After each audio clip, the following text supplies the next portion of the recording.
I'm Corbett Wall with DV Auction, here with the cattle market summary for the week ending April the 24th, where you had feeder cattle and calves down hard for the second week in a row.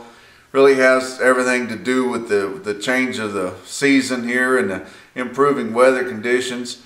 Major grazers and farmer feeders are both now pretty much out of the market, as your major grazers have all the cattle that they need and they've already turned their cattle out and pretty much have everything set for their grazing session there. And your farmer feeders are out as they're either starting to plant corn or they're putting down fertilizer, and they're completely out of the market. They don't have time to fool with cattle right now. And also the offerings that are in the auction markets right now are just less desirable. On the calf side, they're mostly all unweaned, cleanup type sales. And on your yearling side, it's mostly all just heavily backgrounded growing lot type cattle. So you put all that together on top of the losses we've seen in the fed cattle market the last couple of weeks there, and your feeder cattle, yearling feeders, are mostly $3 to $5 lower this week, and in a lot of instances up to $10 lower in certain weight groups there. Your calves are down hard, $5 to $10 lower this week, and a lot of spots up to $20 lower. And $20 lower was mostly on your most expensive calves, which is your popular weights of steer calves, like weighing 4.5 to 5.5, and they were the most elevated price levels, you know, bringing way up over $3 there. And it wasn't uncommon at all for those to be $20 or even maybe more lower in a lot of sale barns across the country. But these yearling cattle that are showing up, you know, they're just all out of the growing lot somewhere. There's no green yearlings showing up at all right now. There wouldn't be any coming off of anything. So just growing lot cattle. They've been fed pretty hard, basically just like fat cattle. They've been fed real hard. They're fleshy. They're put together type cattle. Some of them feed harder than others. You know, a lot of their goods used up, or that easy gain's not there anymore. But you're just seeing a lot of those kind of cattle. And we're seeing more of those kind of cattle than we saw several years ago, because after your grains dropped there 2 or 3 years ago, after they plowed up so much pasture and kind of had overproduction of corn and beans there, and your grains really collapsed. And then we saw a lot of opportunity in the cattle. We saw a lot more of these farmer feeder guys go back out to their feed pen and kind of knock the weeds down and get things going again, to start trying to take advantage of that, because they've got a lot of availability of on-farm feed grains there. And also the distillers too. Most of them live in that area where they have a lot of availability of distillers grains and byproducts there.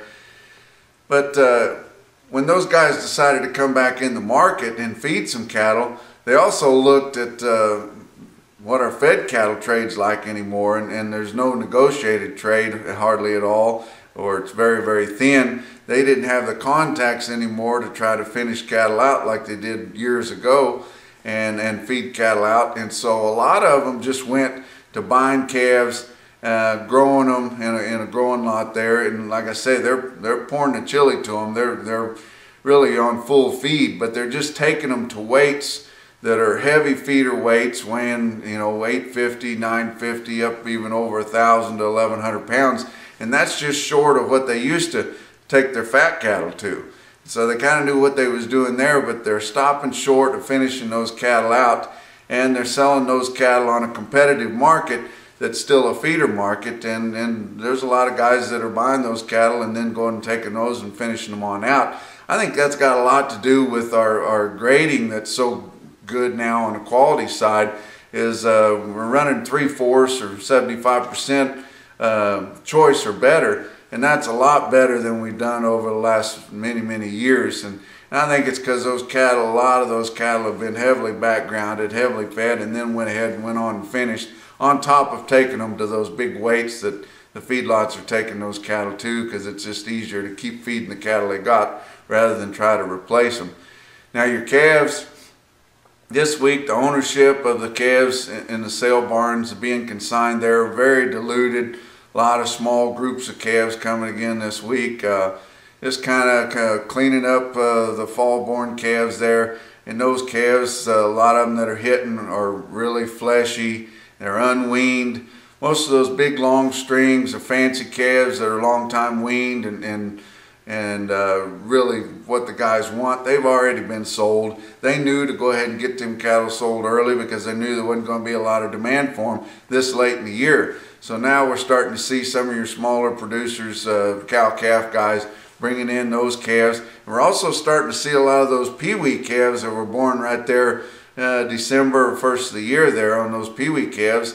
And a lot of those guys are guys that have cattle on farm too, and they just want to get rid of their chores when it's time to start planting their corn and getting ready for that, and they don't want to have to worry about taking care of cattle.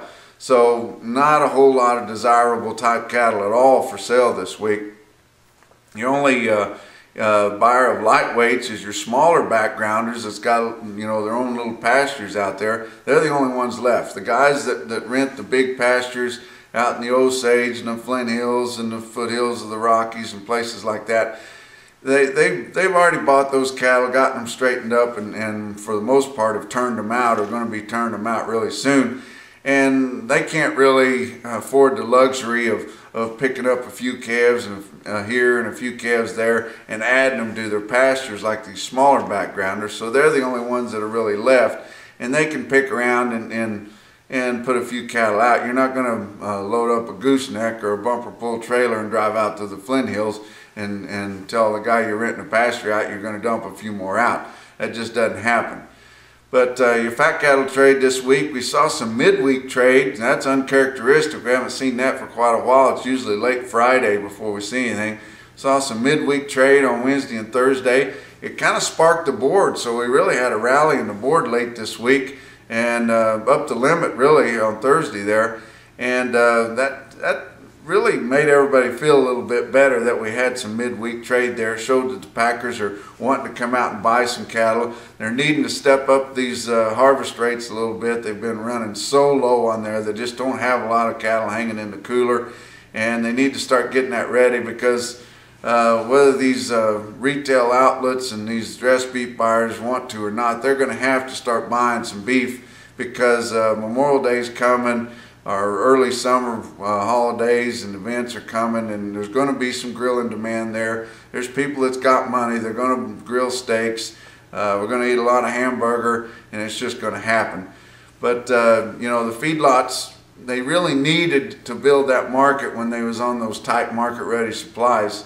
They needed to build it as high as they can. Of course, they're always trying to sell cattle as high as they can, but they really needed these near record prices, you know, up there nipping on 170 just to wash out on those cattle, because the cattle that they've been selling were those cattle that were bought at all-time record feeder cattle prices there late last year. So they needed that big price. Also, at the same time, they wanted to build that fat cattle market as big as they could, because it'd be that much harder for the packers to tear down once we got into these heavier show lists.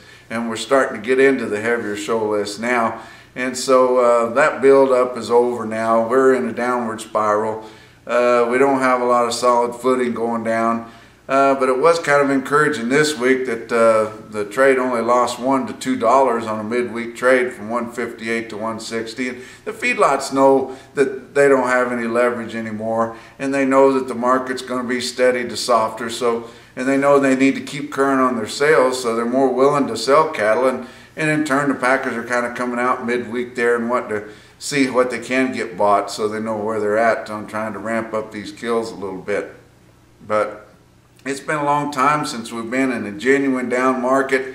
There at the end of last year and the start of this year, we saw, you know, prices take a slump there, but it had just a whole lot to do with the holidays and things like that, and wasn't really genuine. But we're in a genuine down market on all classes of cattle right now, and it's really hard to tell where we're going to go. Luckily, on our feeder and calf sales, we're getting to the time of the year that it's really going to notch down. When we get into these weeks going into Memorial Day, and then just really after Memorial Day all the way through June and most of July, very, very slim sales. Most of your auctions are going to be on some kind of abbreviated schedule, going every other week or maybe even once a month, because there's just not going to be a lot of guys needing to sell cattle whenever they've got grass they can turn those cattle out on. So it's going to be real slow trade on your feeder cattle. And that's kind of lucky because we're in that time of year, but most everybody's expecting the demand to be good for those cattle coming off grass. It always is, and should be again, because by then, feedlots are going to be needing cattle again. But that pretty much wraps up your cattle market summary for this week. Check out DV Auction. Got a good slate of weekly auctions every week on there, and you can tune in and watch those sales there at your desk or in your living room or whatever online. Check out Cattle Market Central, the newest and best way to see automated market reporting as it happens. So check out dvauction.com for this report and more information. And you can see this report on the stockexchangenews.com. So from a home DV Auction office here in Maysville, Missouri, we'll talk to you next week.